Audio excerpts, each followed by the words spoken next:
muchachos, retomando el segundo bimestre, vamos a hablar de esta gran cultura.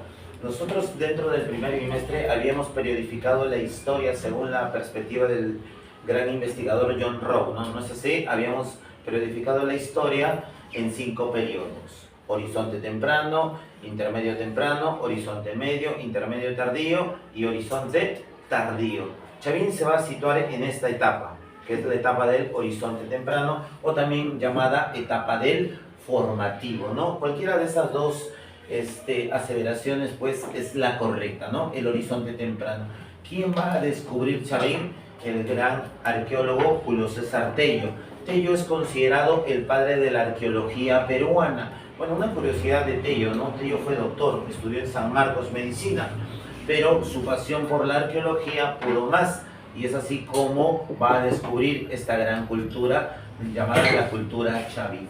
¿Dónde está ubicada geográficamente? Va a estar ubicada en el Callejón de Conchucos, en el departamento de Ancash.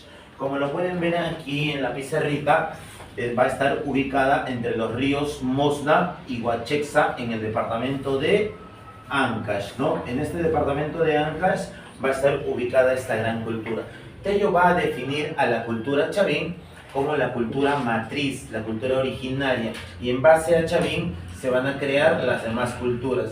También se define el concepto de cultura panperuana, porque la irradiación cultural que va a tener Chavín va a estar presente básicamente en casi todas las regiones del país, ¿ya? Bien. En cuanto a la economía, miren muchachos, algo súper interesante aquí. La base económica o actividad más importante de Chavín va a ser la agricultura. No significa que sea la única actividad. Van a practicar el comercio a través de su forma más primitiva, que es el trueque o intercambio, ¿no? Van a practicar la ganadería, van a practicar la textilería, van a practicar distintas actividades económicas. Pero va a ser la agricultura la principal actividad económica de la cultura Chavín. Entre los productos más importantes que van a cultivar van a estar la papa, la quinoa, el maíz, etcétera, etcétera, etcétera. Por ahí un compañerito me había mencionado: profesor, pero el maíz no surge con Chavín. Yo no te estoy diciendo que surge con Chavín. Los Chavín van a difundir el maíz, porque acuérdate, cuando estudiamos el poblamiento peruano, el maíz ya existía, ¿no es así? El maíz ya existía. Por lo tanto, Chavín se va a encargar de propagar el cultivo del maíz. Y en base a Chavín, el maíz se va a convertir en un elemento tan importante que los propios incas lo asimilaban dentro de sus rituales religiosos y dentro de su consumo. Bien, la técnica utilizada por los Chavín en cuanto a la agricultura va a ser el sistema de andenes. Básicamente, pues, es el cultivo, como lo puedes apreciar aquí, en la falda de los cerros, aprovechando las lluvias y los desniveles para poder cultivar estas plantitas, ¿no? O distintos productos agrícolas de los cuales se van a alimentar. Cuando vayas por la sierra, te vas a dar cuenta muchos cerros que van a tener desniveles, y ahí la gente se va a cultivar. Una forma esquemática que podrías apreciar este sistema de andenes lo he hecho aquí en la diapositiva, que se las voy a dejar en la plataforma, que puedes apreciarla aquí, ¿no? Este cultivo, sistema de andenes, creo que es visible para algunos de ustedes, ¿no es así? Muy bien. Bien, entonces ese sistema de andenes va a ser la técnica agrícola más importante para esta gran cultura. En cuanto a su arquitectura, van a trabajar la piedra. Sus templos tienen una característica fundamental: están construidos en forma de U, como lo puedes apreciar aquí el dibujito, y están orientados hacia la salida ¿de quién? Hacia la salida del sol. Básicamente, algunos arqueólogos consideran que están orientados hacia la salida del sol para que permitan alumbrar muchas de estas cámaras que son subterráneas y que están totalmente a oscuras. También, asimismo, estos investigadores han llegado a la conclusión de que este templo de Chavín de Huanta consideran que están orientados hacia la salida del sol para que permitan alumbrar muchas de estas cámaras que son subterráneas y que están totalmente a oscuras. También, asimismo, estos investigadores han llegado a la conclusión de que este templo de Chavín de Huanta va a ser construido en 2 momentos, ¿no? El momento del templo viejo, donde se va a encontrar en una de sus cámaras al lanzón monolítico, y el templo nuevo, donde se va a encontrar a la estela de Raimondi. Este es el templo de Chavín de Huántar, y como lo pueden apreciar, tiene una distribución o una forma de U, ¿no? Una forma de U, aquí la puedes apreciar. Una forma de U que va a estar orientada hacia la salida del sol. En cuanto a su cerámica, es de tipo monócroma. Yo ya les había dicho que cuando hablamos de una cerámica monócroma, vamos a hablar de que van a utilizar un solo color. Pero tú dirás, profesor, yo aprecio ahí el gris y el negro, ¿no? Ahí no estamos utilizando un color. Para que lo tengas muy en claro esto. Decimos que es monócroma porque la cerámica va a ser o gris o negra. Cualquiera de estos dos colores. Totalmente gris o totalmente negra. ¿Correcto? Creo que eso sí se entendió. Entonces decimos que es monócroma porque se va a utilizar en un momento negro y en otro momento quizás gris. Cuando tenga la combinación de varios colores, ahí ya estamos hablando de una policromía. Asa de tipo estribo de forma globular. Vamos a explicar esto para que lo puedas entender. Forma globular de forma semicircular, como lo puedes apreciar ahí. Asa estribo, este tipo de asita. Mira, si tú puedes apreciar aquí, tiene un tipo de asita, ¿no? Que sale de la cerámica. Cada vez que tú tomes tu desayuno y cojas tu taza, te vas a dar cuenta que este es un asa de tipo estribo. Un asa puente es distinta cuando tiene, por ejemplo, aquí dos picos saliendo de la cerámica y un puente que une esos picos. Esa sería un asa puente, pero en el caso de Chavín presenta un pico estribo y un asa estribo de forma globular. También puedes apreciar parecido a un rostro humano, ¿no es así? Y en la cerámica también van a estar presentes rostros semihumanos y rasgos de animales. Por eso decimos que las figuras van a ser de tipo antropozoomorfas. Antropo, hombre, zoo, animales, formas de animales y formas de hombres. En cuanto a la religión Chavín, sabemos que es de carácter politeísta, y esto también yo te lo había mencionado ya muchas veces. Hablamos de politeísmo cuando hace referencia a muchos dioses, y monoteísmo referencia a un solo dios. Todas las culturas dentro del mundo andino van a ser politeístas, van a tener esa característica. Ellos van a establecer una tríada de dioses, ¿no? Entre los más importantes que van a tener va a estar el ave, el felino y el jaguar. Dentro de ellos va a destacar como dios más importante el dios jaguar, culto al dios jaguar. En base a eso, Chavín, y en base a otros elementos como el maíz, Chavín, Julio César Tello estableció un origen amazónico de esta gran cultura.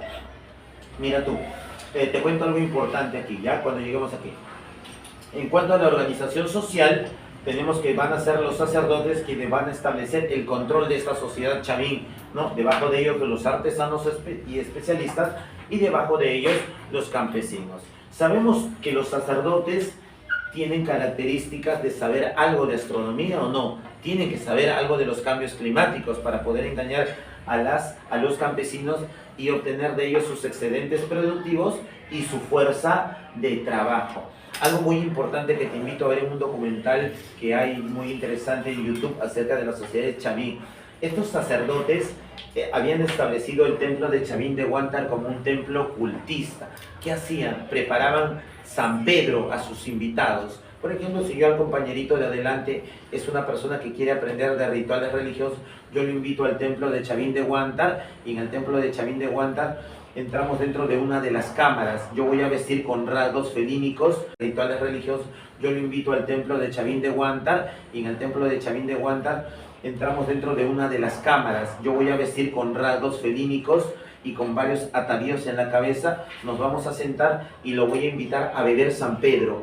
El San Pedro está hecho de es un tipo de planta parecido al cactus que se pela, luego se hierve por aproximadamente entre 4 a 6 horas, y ese líquido lo va a beber el invitado.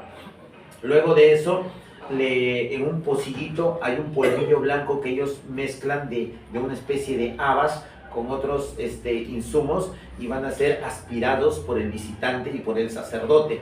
Eso más el San Pedro va a provocar, ¿qué cosa? Alucinaciones en su cerebro.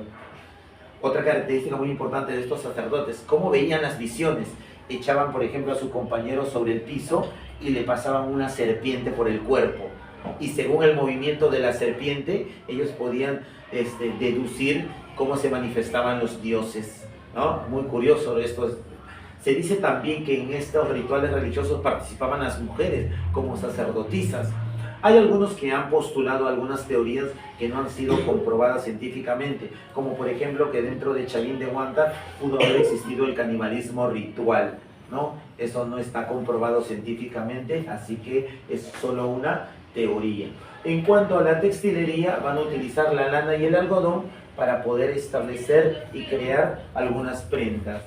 En cuanto a su escultura, mira, es la principal manifestación cultural su escultura. Van a tallar la piedra, por eso se dice que es una escultura de tipo lítica, ¿ya? Aquí hay que tener en cuenta eso. Los motivos, los mismos que en cerámica. Antropozoomorfos, figuras de hombres y figuras de animales. Hay un montón de esculturas chavín, solo te estoy poniendo algunas de ellas. Entre las más importantes están las cabezas clavas que representan a seres demoníacos. Estas cabezas clavas representaban a seres demoníacos. Había un montón de cabezas al origen, al inicio de la construcción del templo de Chavín de Huanta. Las cabezas adornaban las fachadas del templo de Chavín de Huanta. Al día de hoy solo queda una cabeza clava puesta sobre el templo. Las demás se han caído por el paso del tiempo. Son espolones. Imagínate que esto es una cabeza, es solo un ejemplo. Esto es una cabeza y detrás de esto hay como una cola larga, como un espolón que sale detrás de la cabeza. Y ese espolón está pegado ¿en dónde? En la pared, correcto, pero ya con el paso del tiempo pues ha cedido y solo queda una de las cabezas clavas pegadas al templo. ¿Por qué se ponían estas cabezas clavas al borde del templo? El visitante que llegaba veía estas cabezas con figuras de demonios y les daba miedo, pues. El fin era infundir, ¿qué cosa? Terror o temor a la población, pues, ¿no? Era muy interesante, mira. Luego está la estela de Raimondi, que representa al dios de las varas o al dios Huiracocha, un dios muy importante dentro de la concepción del mundo andino. Mira, va a estar presente en muchas culturas, como Tiahuanaco, como en Huari, como en los incas, etcétera, etcétera, etcétera. Luego va a estar el lanzón monolítico, que representa, según algunos estudiosos, al dios Jaguar. Y finalmente la estela del cóndor, que representa al ave de rapiña. Hay otras esculturas más todavía, ¿no? Tenemos a la estela de Yauyos, tenemos al obelisco Tello, tenemos al guerrero de Sechín, entre otros, ¿no? ¿Cómo llegó a su fin esta gran cultura? Bueno, se suponen diversos factores, entre ellos una posible sequía, lo que provocó que toda la sociedad chavín abandone esta región, un posible terremoto que colapsó todas las estructuras de Chavín, y otro factor fueron los factores sociales. Los sacerdotes chavín fueron perdiendo poder y el pueblo fue migrando a otras regiones, ¿no? Chavín pierde el poder, pero no pierde, ¿qué cosa? Su influencia sobre las demás culturas. Es por eso que Julio César Tello la considera, ¿qué cosa? La cultura matriz peruana, ¿no? Muchas gracias, jovencitos.